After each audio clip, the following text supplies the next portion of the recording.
Hello world, and thank you for tuning in. It's the ESC United podcast, and today we'll talk about Turkey, who has decided not to return to the contest. We'll talk about Cyprus, who has chosen an act, and we'll continue the conversation about the criticism the EBU is currently facing. So, let's do this!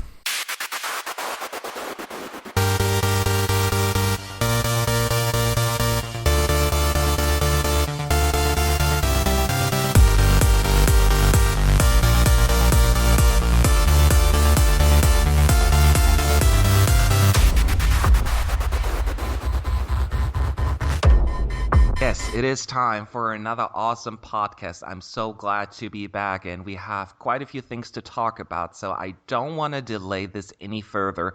But the first thing I do want to do is introduce my co-host, which is, of course, you know him by now, Adam. What's happening, Adam? Hello, everyone. Yeah, I really look forward to this program. We have a lot to talk about now. I know. And we're here not by ourselves again. We are joined by Robert from Yorkshire, England. Am I right? Yes, you are. Good evening. Hello to everybody. It's a pleasure to be here. And Robert, you've been a fan for like 20 years. Is that correct? 20 years, possibly more like, well, not even about half a year. I've only been really into the contest since the start of 2015. Thoroughly enjoyed it, but this time last year, if you told me I'd be here doing a podcast about Eurovision, I'd have laughed in your face. I know, that's the interesting part. We love to have like the view from a new person because we're all biased and our views are skewed to a point. So we have these fresh eyes on the contest. Have you watched any of the previous contests? Did you have time, or was it mostly just the 2015 event? I'm proud to say that I've been catching up thoroughly. I've been watching nearly all the contests since 2000 and have a faint scattering of knowledge now of previous ones before that. But I focus mostly on 2015 this year. The curiosity, because you live in a country where Eurovision is, I mean, not that successful right now, but still popular. How can a person dodge the contest? Was it always just like something you just knew about but you never paid attention, or were you just annoyed by it? How can you not? Very aware of it, possibly too aware, but only in the sense of the winners would get played, and I would think, this is terrible. Who would listen to this music? My music tastes are limited as they are, but I just really didn't get into it to see the kind of the story behind the facade. There wasn't, really get into it to see how much variety there was. So it was only when my boyfriend started introducing me to it that I was kind of, actually, hang on, there's loads here. There's loads of great music. So you're here to stay, right? You're not going to I'm here to stay. Don't you worry. You're not getting rid of me now. That is good. Yeah, don't disconnect in between here. All right. So then let's get started with our first topic. And a little bit of... let's start with Turkey. Because after some back and forth over the past few months, the Turkish broadcaster has announced that Turkey will not return to the Eurovision Song Contest 2016 in Stockholm. And I'm going to read you the note that was posted. It was, Turkey decided to withdraw from the Eurovision Song Contest in 2013. The national Turkish broadcaster announced on their official website on the 2014 on the 14th of December 2012, that Turkey would not compete at the 2013 Eurovision Song Contest in Malmö, Sweden. The broadcaster's reasons for withdrawing from the event in 2013 were that the changes in the voting system of the contest, the introduction of the 50-50 jury and televoting deliberation, and the Big Five rule, enabling Spain, Italy, UK, France, and Germany to automatically qualify every year in the final. The broadcaster expressed its discontent regarding the rules and felt they were not fair. So this has been the same reasoning they've used for the past few years to withdraw from the contest. Adam, I want to start with you. Do you think these are legit reasons, or is there more behind it? What do you think about Turkey's not last minute withdrawal, but final announcement that they're not going to be in Stockholm next year? First of all, I really miss Turkey in the contest. I think that Turkey is the country that really has brought some originality and really sent something extra each time they competed. Either it's a high-quality pop or rock song, or even when they are trying to be a little bit funny, they are always among the little extra in the contest. So I really miss Turkey, and I really hope to see them come back really soon, because Eurovision needs that little extra flavor that Turkey always brings. But if it is only the reason that this jury system and 50-50 and the Big Five, no, I think it's more into it now. I have got a feeling that EBU and Turkish television had discussed it a bit at this last years and had come to a conclusion, at least that sounded like that in a few years ago. But I think now the problem is the political stability in the country. It is in an all-time low, I suppose, with re-election after re-election after re-election, and with the Syrian war also ongoing in the south. I think Turkey has a lot of problems to solve before joining the contest, but I hope they will be solved anytime soon, at least. Yeah. Robert, do you agree? Do you think that it's more of a political reason rather than those complaints about the Big Five and the juries? Well, I suppose it's difficult to say. I mean, I think that they've got a fantastic excuse each year for not returning. I mean, I don't think the Big Five system is going to disappear anytime soon. And all right, there was the debate this year after Italy won the televote, but not the contest. Should we maybe change the televoting jury system? But I haven't heard much progress on that. So I can't imagine either of those changing anytime soon. So Turkey can go on for as long as they need to, saying, oh, well, the rules haven't changed. We're not going back. On the other hand, you have to look, I mean, yeah, as Adam was saying, the political situation in Turkey is not great at the moment. And as much as I hate to say this, I kind of feel that Eurovision is not going to be one of their priorities right now. So I fear that it's going to be a good few years before we see Turkey back in the contest, which is a shame. I mean, their entries always, I think, as Adam said, they're very divisive entries. There will always be people that love Turkish entries for their wackiness, their zaniness, and the fact that they do bring something, they do represent well the Turkish music scene, I feel, whereas some other countries they send almost one-off entries. I think the UK can be guilty of that at times, is we don't really represent what's going on in the UK at the moment. Just occasional random groups get sent. So that they will be missed, I feel, but as for coming back, I think it might be a good few years before they do. Yeah. What I have noticed over the past year or two, I've been reading, paying attention to what's going on. And I remember in 2013 is when they withdrew from the contest. So 2012 was their last year they took part. At that point, people were, of course, upset and sad that they did that. Now, after the announcement was made, I saw comments on our forum, on Twitter, on just in social media in general.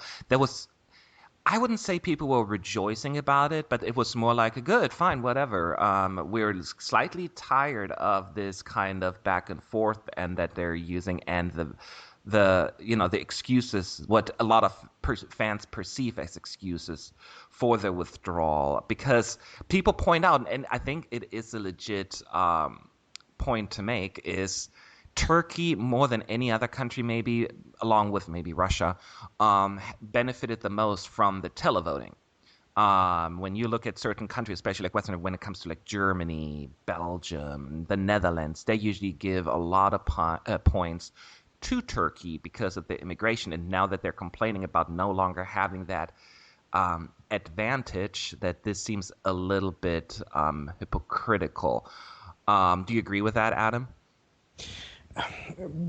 Yeah, but I also feel I don't like. I have as well seen these comments about, yay, Turkey's gone maybe forever.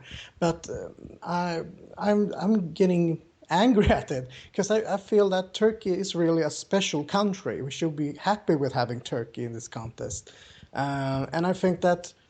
And if you look at the Turkish, history in the contest, the juries have basically bashed Turkey every year from 75 when they debuted till when the televoting came in the early 2000s and late 90s. They will always go on in the lower region of the scoreboard, and I feel like I can see why they're reacting, the Turkish, why they are reacting like this when they saw that the 50-50 came and suddenly they got eliminated in the semi in 2011, and also this, that when Germany won in 2010, I suppose they expected to be pre-qualified to the final since they get second after Lena. Oh yeah, that's a good point.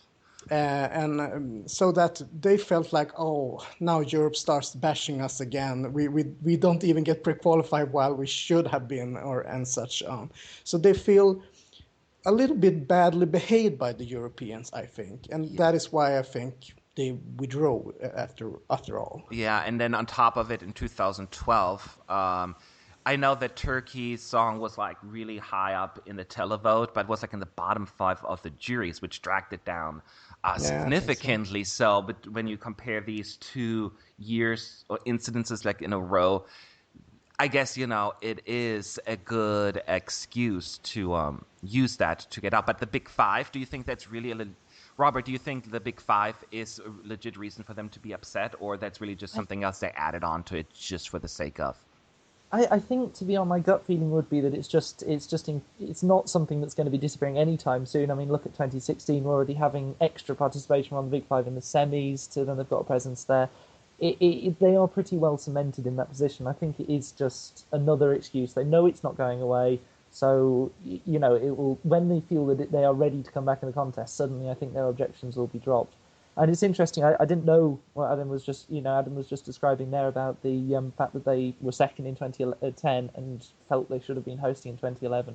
It does sound very much like it was an accumulation of events that kind of led to their withdrawal then. And I suppose because the situation in respect to their problems hasn't changed at all, that I could quite easily seeing it being that's causing the trouble, as well as the them not wanting to come back whilst the political situation is as it is. But yeah, I don't think the Big Five is really a massive reason to get cross. I mean, it would be be interesting if we did say Big Five wins, second place gets pre-qualification as well. So then we have the right number of countries, right in inverted commas, obviously, in the final. But I can understand their feelings at the time then a bit better. Yeah, I'm mostly sad. I think we all can agree that we're mostly sad for the Turkish fans, because there are a lot of them. Like when I look at like our stats, like Turkish fans are like one of the top visitors on our website, even though Turkey is not taking part. Yes, the number has dropped since Turkey has withdrawn from the contest, but nevertheless, it's still immensely popular over there, among the fans. So regardless of the political situations, I think we all feel really bad for the fans who are kind of like caught in between in the middle, and they're not to blame for anything. So just for their sake, I'm really hoping that Turkey will be back in the near future, because it's supposed to bring us together, not separate us. But before I move on, I would like to hear from you guys. And I don't know, Robert, how much knowledge you have, but I would like to know your favorite Turkish entry. Let's just celebrate Turkey at Eurovision. Adam, I'll start with you. That is. Well, I know I'm gonna caught you off guard. Think about it. I'll start. I'll start actually. Start. So I give you 2 seconds to think about your it. idea. I have several that I liked. I wasn't a crazy Turkey fan over the past few years, like from 2008 to 2012, but I liked them back in the day. In particular, like my favorite one is probably 1997, called Dinley. It finished 3rd. I thought that was a fantastic song, and to this day, one of my favorites. Of course, I love their winning entry Every Way That I Can from 2003, followed by probably For Real in 2004. Those are probably my 3 favorite entries from Turkey. Adam. Yeah, all 3 is awesome. I agree with you. I would have picked 97, but I also want to point out their debut song from 1975, actually. It is a really, really beautiful song. It only got 1 point, I think. But it was really, really amazing ballad that they sent that year. A really emotional song. I really, really, really like that. So listen out for 1975's. It is Turkish. pretty good. Completely agree with you. What about you, Robert? I'm not sure how many Turkish songs you've listened to so far, but well, from the 21st century, which is the only ones I know, I have to say my favourite Turkish entry, 2006, Superstar. Superstar. Oh, really? yeah. Yeah, it's a bit different. No, it's one that I thought there was, it stood out for me. I will admit, I'm not the biggest fan in the world of the Turkish entries. They've never quite really featured that highly for me. But I thought Superstar was something, it really stood out for me that year. See, that's interesting. It was the opposite for me. I always thought they had the hiccups when she was singing it, like Superstar. I'm like hiccups, but it just. But that's I love the beauty Superstar. of it. Really? that is the thing with the originality of Turkey, that they send something completely crazy of like Superstar. Ooh, I love that too. That's the brilliance, though, of the Eurovision Song Contest. You never know what countries are going to send, and some people will hate them, some people will love them, and, that's to be embraced. So I'm glad Adam agrees with me, and I'm not sticking out like a sore thumb. That's the beauty of the contest. That is true. So that's Turkey. Let's move on to Cyprus. So a few days ago, it was rumored that the rock band -1 would represent Cyprus in the 2016 Eurovision Song Contest in Stockholm, and now it has been officially revealed that the rumors were in fact true. Now, -1 are a well-known rock group in Cyprus and have been for a number of years. You may know them from the 2015 Eurovision Song Project, where they attempted to represent Cyprus with the song Shine. Where they ended in third place in the national final. And on top of that, the songwriter is no other than Sweden's Thomas Gesson, who has written a number of Eurovision entries over the last 14 years, including the 2012 winner Euphoria by Loreen. So, Robert, your thoughts. I'm sure you're somewhat familiar now with Thomas Gesson.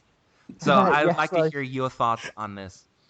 Well, it's a name that kind of crops up everywhere. I mean, Euphoria has to be one of my favourite entries that I've ever heard from Eurovision. So I'm obviously a fan of some of his music and the variety. Again, he's someone that crops up all over the place. So there's definitely going to be pieces that he's written that I didn't particularly enjoy. But as for what he can do with -1, well, I've had a little listen to Shine and everything. It does fit in quite well with the kind of music that I like.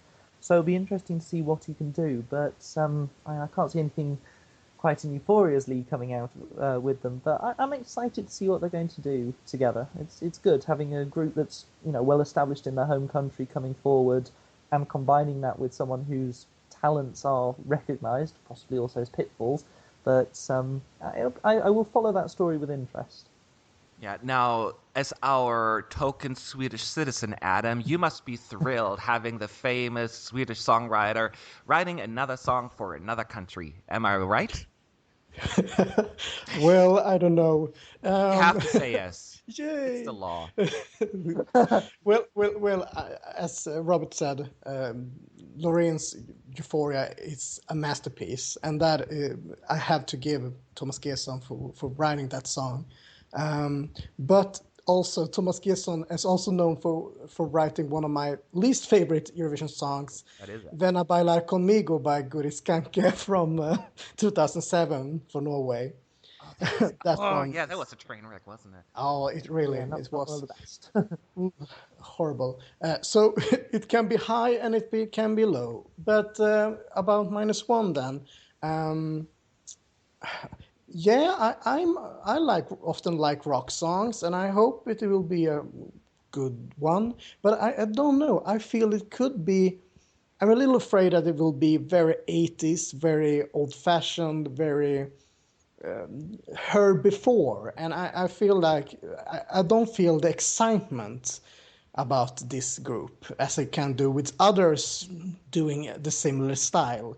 So, well, we'll see. We have to wait for the song, but I have bad feeling for this actually. Yeah. My thing is, -1. I mean, obviously, we're selected internally by the broadcaster. They, as I mentioned before, they were actually in the national finals last year, and they made it all the way to the end of the finals. But then they were the juries put them in first place, and the televoters put them in dead last. That's why they dropped from first place to third place overall. So I thought it was just a very interesting thing to me, and I'm wondering, I guess that's why they chose them internally, because I'm not sure if they cannot win the national final or their song was just too weak. Because, as you said, they allegedly are fairly big in Cyprus. So if they cannot even win a national final with the song Shine that was somewhat popular among the Eurovision fans, I don't know if they could have won the whole thing to begin with. So that was the only path for them to represent their country. So I personally wasn't a fan of Shine anyway, so I can't say I'm like thrilled with the choice. I'm not too familiar with their music overall. I listened to like a couple of clips, and it seems a little bit messy to me, but it's just not my kind of music, I guess. And as you pointed out, Adam, I have a hard time connecting Minus One's music with Thomas Gson's style. It seems to clash, and I guess what they're trying to do here clearly is make Minus One's music a little bit more approachable, like Eurovision friendly. Because I don't think their like true music would really have a mass appeal across Europe. So I think that's why they're bringing in someone like Thomas Gson, who has somewhat of at least a reputation within Eurovision. But as you pointed out, there has been a lot of hit and miss with them. Yes, he wrote the masterpiece Euphoria, and he wrote other popular songs like. I think he wrote A Moment Like This in 2010, the Danish song. Yeah. And that one I hated too. See, that was, but yeah, I like that one actually, so I'm not gonna lie. But there are lots and lots of like flops that he had, so it seems like a hit or miss. Do you agree with that, Robert? You think it's just like an approach to just get something safe? Well, that's always a danger in Eurovision. I think anyone who tries to write a song saying this will appeal to the Eurovision audience generally forgets that the Eurovision audience is hugely varied and ends up flopping terribly in a semi.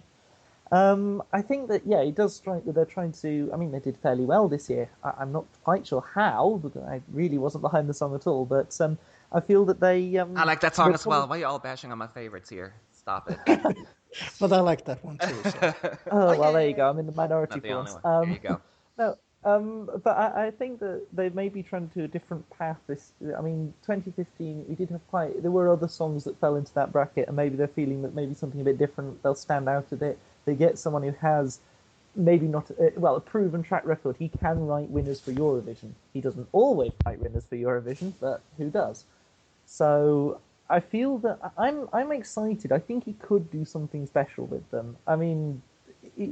fine, Minus One is not your typical Eurovision song, and they will need to adapt their style if they want to do well, but I feel that he has the potential to help them. And I'm saying all this, I can probably guarantee that in 4 months' time, when we hear the song for the first time, I'll hate it and think it's terrible. But yeah, that is true. That's the thing. That's the beauty of it. I just don't know what's going to happen, and I think that there is promise on both sides. It's just whether that translates into something any good. Yeah, we'll see. Yeah, and Adam, the question to you is, you know better than anybody else that Thomas Gson has written for so many different countries besides Sweden. It was Norway, Denmark, Spain. He helped out Georgia. Well, he wrote for Georgia as well, and so many other countries that I can even think at the top of my head right now. Do you think that having one songwriter write for different countries is a good thing, or do you prefer or wish they would stick to their own country to bring more of their national flavor to the contest?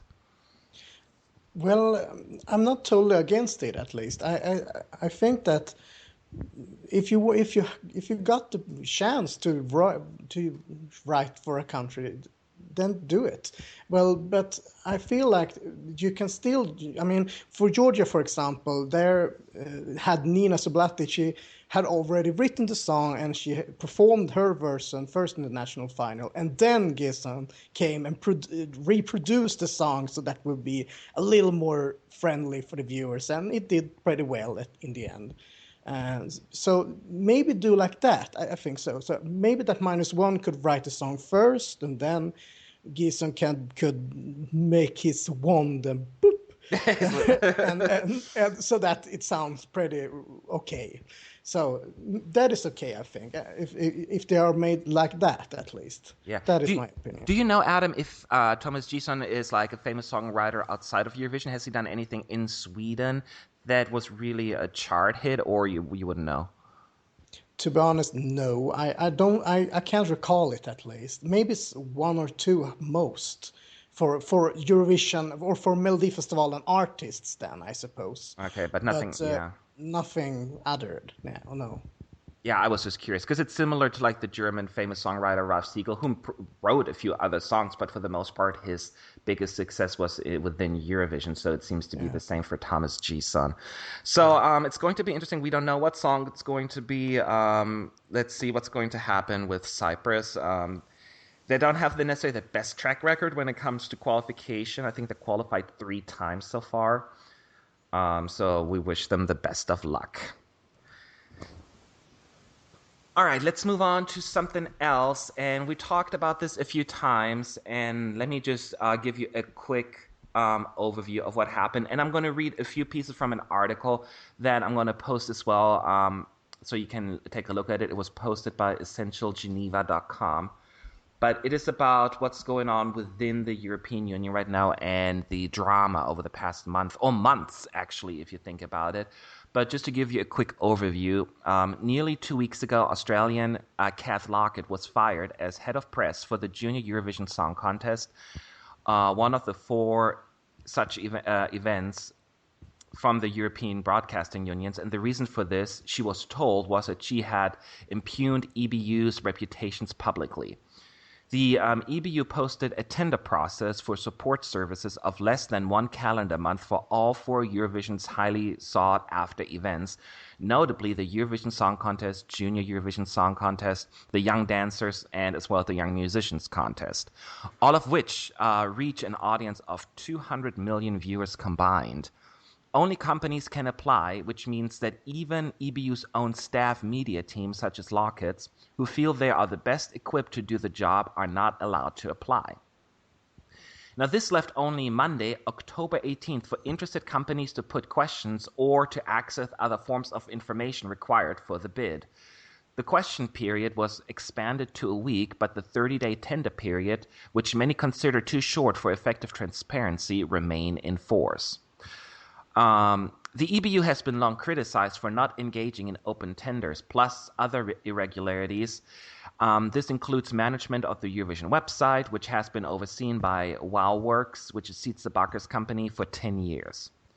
What they refer back as blatant conflict of interest with regard to WowWorks, which he has 2 separate contracts with the EBU totaling over 440,000 euros. For one of these, notably Eurovision's web and online services, Bakker was never obliged to compete in open tender. He was simply handed the contract.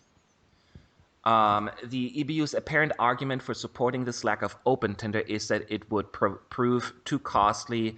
Other international organizations in Geneva, such as the UN agencies, all are obliged to solicit at least 3 bids.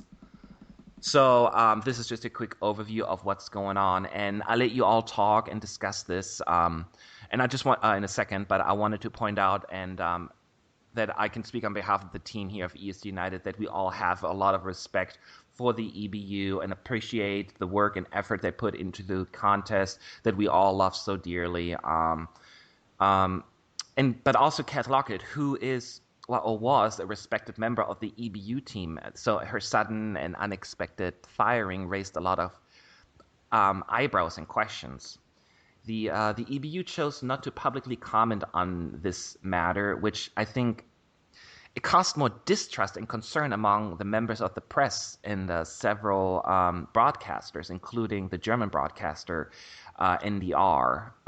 They were not too impressed with what they heard from the EBU so far on this topic, and they posted something on their website on it and asking for more details. The reason for her firing were her comments that were posted on Sietze Facebook, who were damaging to the EBU's reputation, according to the EBU.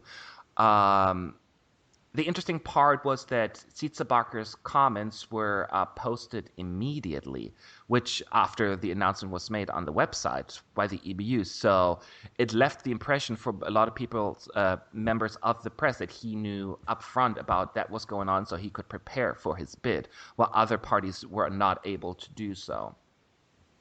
Now, we can all agree or disagree with that assertion, but the reason why I'm confused about this is they fired Kath Lockett immediately for that reason, but they didn't follow the same logic when it came to Jan Musim a few months ago, a former head of press who tried, according to the press, to besmirch the Swedish Eurovision Song Contest winner Marcel with false rumors and then sought to conceal what he had done. Sim resigned voluntarily a few months later, but he was not fired. This could be considered, damage to the EBU's reputation, but this was handled in a different manner. And also remember that the EBU refused to discuss this matter when this question was asked by a member of the jury back in Vienna during the contest. So just to point out, there are two issues going on here, obviously. One is about Lockett's firing due to her, I guess, provocative questioning on Sietzebacher's post about the tender situation. And then there is the issue about the conflict of interest in some of the EBU's internal procedures and politics.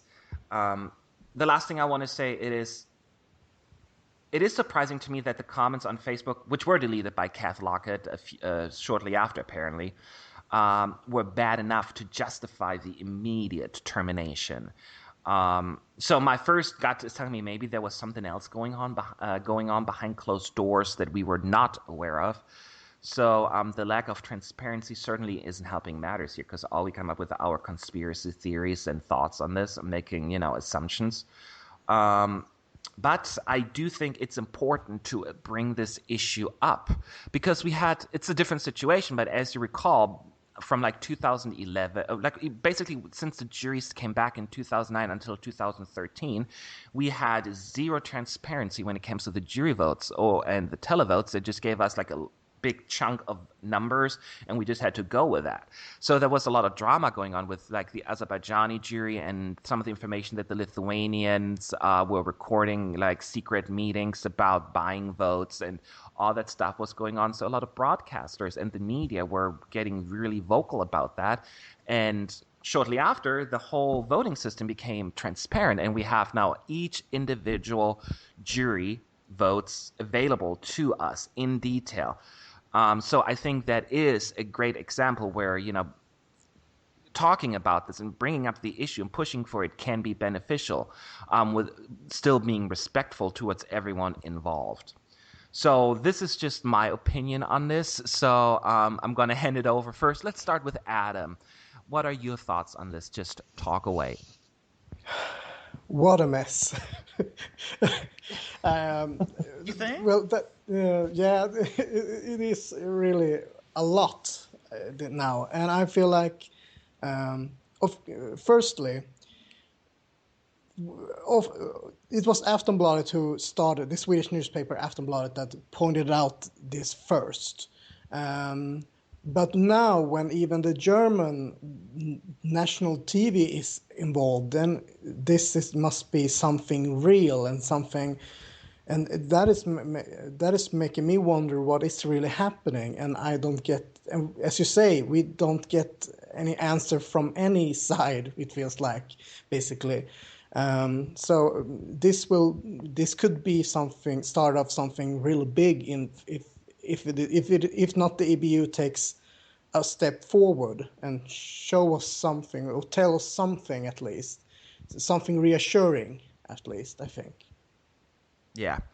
I'm not sure, Robert, how much you know about this scandal. I know there's lots of you can go to like Wee blogs, they posted about it. East United, we talked about it, and several other broadcasters and newspapers. So I'm not sure how up to speed you are on this dilemma. I've had a little, wander around the internet, having seen it initially a few weeks back, and the thing that first of all strikes me is that Kath Lockett must have known what the actions would have led to before posting on Facebook like that, because I mean, in this day and age, we all know screenshotting, as soon as you put something on a public social network or something like that, you know that people are going to see it and it's going to be captured. It doesn't matter how quick you are with deleting. If it's something that's as provocative as her comments were taken to be, it's going to find its way. It's going to break out. People are going to know about it. So I feel that she must have been, as you were saying earlier, Matt, with the idea that maybe there's something else going on behind closed doors. It does feel a little bit as if she was basically in a situation where, well, I might as well do this.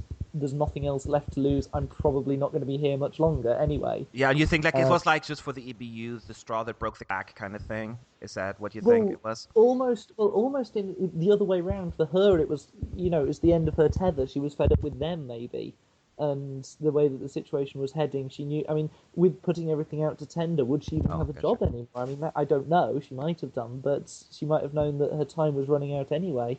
So possibly that's why. And I think it's a shame. I mean, her successes are self-evident with Junior Eurovision. I mean, it's been going from strength to strength since she took it over. And, I mean, even to the point where we've seen former entrants entering the actual competition proper. So I think that it's a pity that we've lost her, but she does raise the important. She's drawing attention to this issue. So maybe if we were going to lose her anyway with the Junior Eurovision, then it was a worthwhile, going out in a bit of blaze of glory in a way. She's making us aware that these issues exist, and I was reading through an article on the website Pop Bitch, which said that, which was going through some of the details of the tender process and how the companies who apply for it aren't allowed to announce that they are applying for it, and that if they fail, then the EBU can use any material that was used as part of the bid in the future without the company being allowed to object.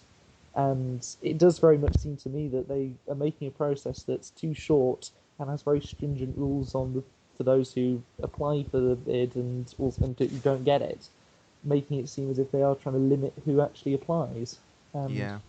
It does seem that and obviously I have no idea whether they are or not, but it does seem to hint that they aren't particularly interested in getting anyone but this WowWorks company in, and that's a shame, because if they're trying to make efforts to make it more open, clear, and hopefully to improve on what they already have, it's a shame that they're wasting that opportunity like that, if that is indeed the case. Yeah, and Adam, what do you think, or I'm not sure if you know the answer to this, but what do you think the EBU should do at this point to address the issue, or get resolution on this? What would be the best path at this point?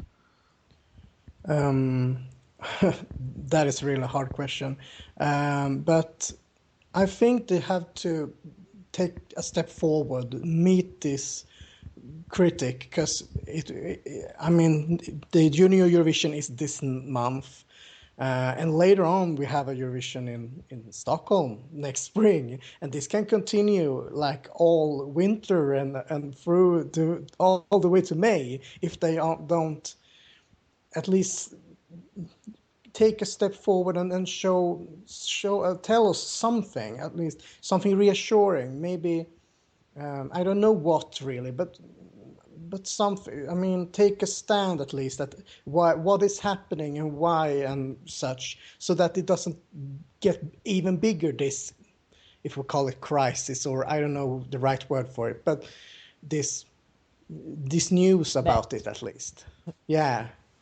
I think that Matt described perfectly at the start. This is a mess. It's something that has got bigger than it should be, and I think they need to come out and actually explain why Kath got fired. Give us a proper explanation. Why were the comments so bad? Why was the action different this time to, as Matt was saying, last time we had similar situation?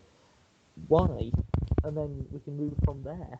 Because in the same way that we as fans have a lot of respect for what they do and for the contest and everything, on the same front, they should be respecting the fact that if we didn't have people like us who were really into it and following it, the competition would be a shadow of what it is. Yeah, you're breaking up a little right now, Robert. I do apologize. Yeah, but I think it's better now. Okay, give me 1 second. Yes, and I agree with what you just said, and I do believe that at least to as much as possible, we can have some transparency or some sort of communication going on.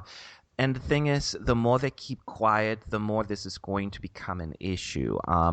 Because let's face it, if nothing's going to be addressed by the time we're in Stockholm, the media will bring it up. They're going to have press conferences. It's going to be all over there. So it's in our own best interest to address it right away. And that is my hope that this is going to happen.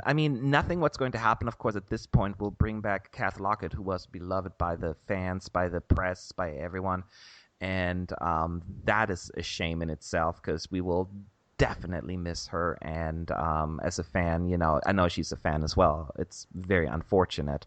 But hopefully for the future of the contest, that make the whole process that is going on a little bit more available to the public and all parties involved, and not just give it to one group, whether if it's Sitze Bakker or anybody else that they personally prefer, and make it an open bid tender so that everyone can get involved, because there are a lot of talented people out there, and I do believe having different people involved is beneficial, because you get fresh eyes on everything, and they can bring so much more to the table. So hopefully this is the beginning of a great dialogue, and I look forward to the outcome on this. Any final thoughts on your end, guys, before we move on? No. I just want to agree completely with what you've just said. I think that you're spot on with it. We need dialogue. There needs to be a bit more communication here, and I think it's the old adage, if you've got nothing to hide, then be open, be free with your comments. And I think that that's what they should do. And the longer they stay silent, the longer we're going to be going, the more we're going to be thinking, hang on a minute, what is actually going on here? Yes, and it's not that we need to know everything that's going on. Like, we have the right to know. That's not the point. Of course, there are certain things that we are not obligated to know, but, there is a line, and I think that the line was crossed with this whole situation. So hopefully we'll get something good out of this. So I'm very optimistic. All right, so we talked for a long time, but we have one more thing to talk about. It's going to be a quickie. So the Estonian broadcaster has announced that 20 songs will participate in Eesti Laul 2016, and that means there are lots of names on there, but I don't even want to focus necessarily on Estonia itself, but I want to focus on the national final season. And that means as we're approaching that season, there will be tons of national finals. I think the first one, if I'm not mistaken, is late December, where Albania is going to pick their entry. And then starting January, there will be shows left and right until like mid-March.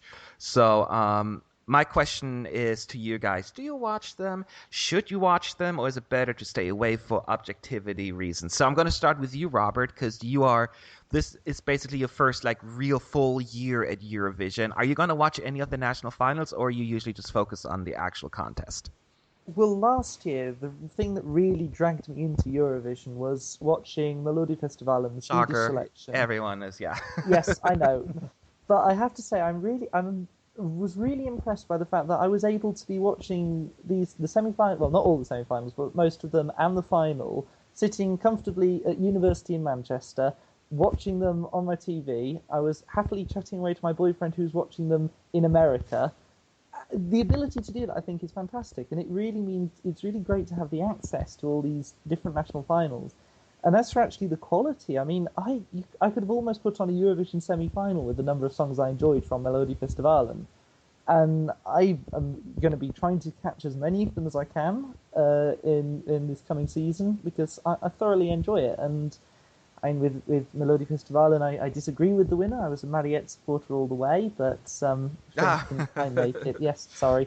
Well, they picked the right one because they won, so I guess... Yes, I know, but I think they could have won. I think she'd have been challenged. She would have been challenging Fairy Tale in my dream world, where she got selected. No, so... yeah, go ahead, sorry. But yeah, sorry, but I mean, this year, especially as a British, UK citizen, I'm happy that we've got our own national selection, whatever form this ends up taking. So that's going to be pretty exciting, because I'll be able to vote. I know, you're back for the right... standing behind the entries I like. I know, that is true. Now, you started with the Melodifestivalen, of course. Now I just got to give him a disclaimer, Adam, because there's nothing like Melodifestivalen. So when you watch all the other national finals from other countries, you're kind of like, oh yeah, that's not like so that. they're not going to be as good. No, I think they'll still bother. This is, it's subjective what you like or not, but Melodifestivalen is notorious for being the biggest and best. That's why they're always, for the most part, the first part of half of the scoreboard at Eurovision, because they just put so much effort, and that the biggest songwriters are from Sweden, and they have all these national finals, the big artists. It's just a big event. It's so well organized and choreographed. It's like almost like a mini Eurovision, if you will, and it's actually sometimes bigger than Eurovision in Sweden. Am I right, Adam? Sometimes there are more viewers watching Melodifestivalen than Eurovision. Yeah, we have more that watch Melodifestivalen for sure. I think it's 500,000 more that watch the Melodifestivalen final than the Eurovision final.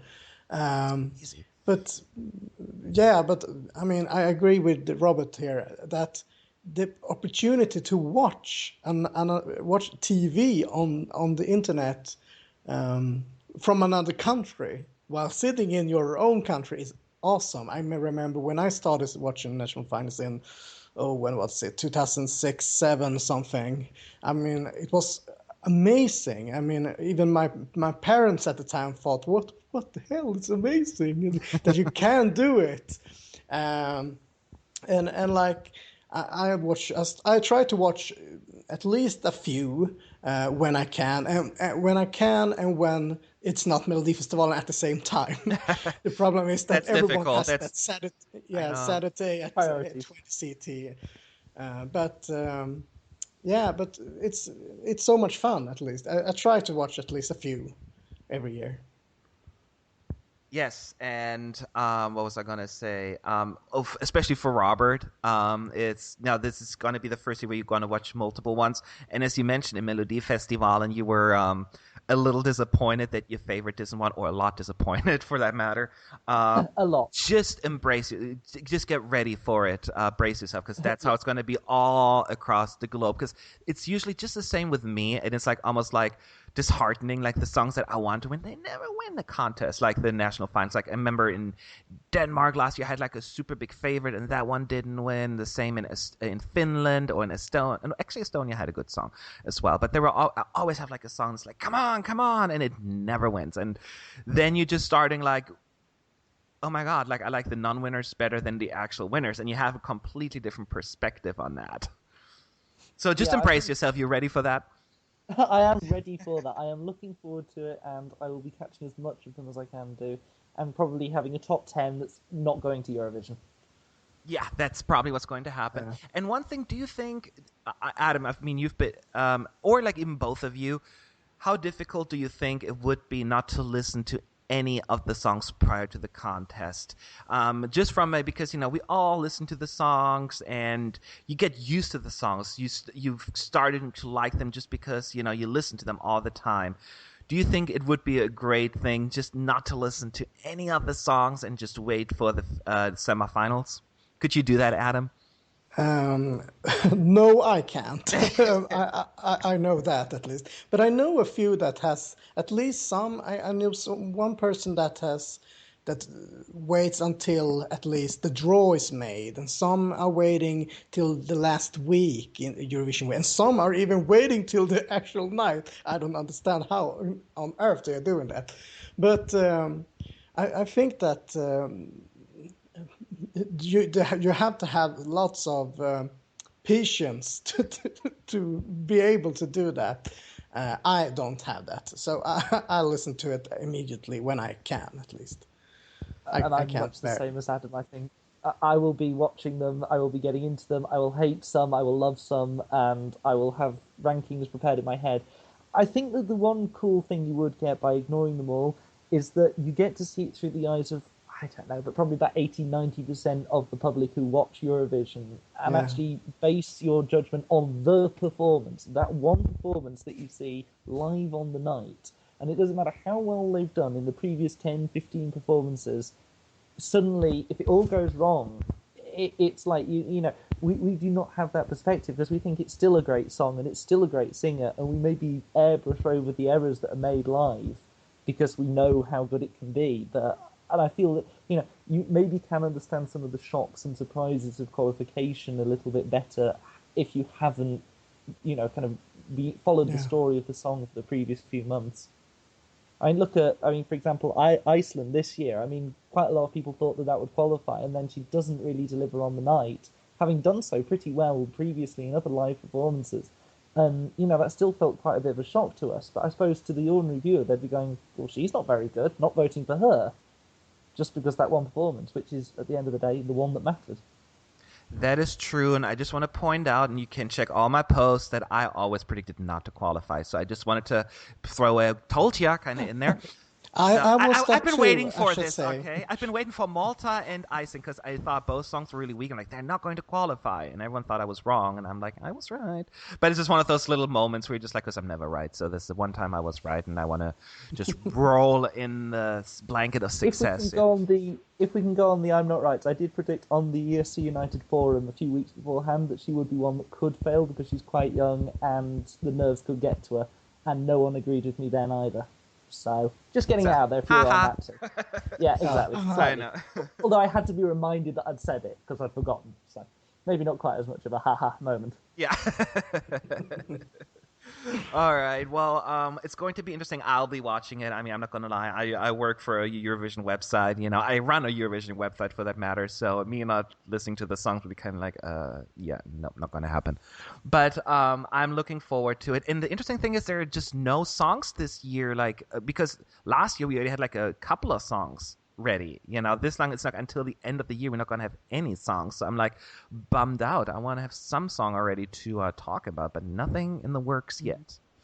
So that's sad, but that's also good. So you're going to get a lot of stuff at the same time. So yay. Anyway, we're already way over time, but I want to thank you all for coming on. Robert, I hope you had a good time, and you'll be back, right?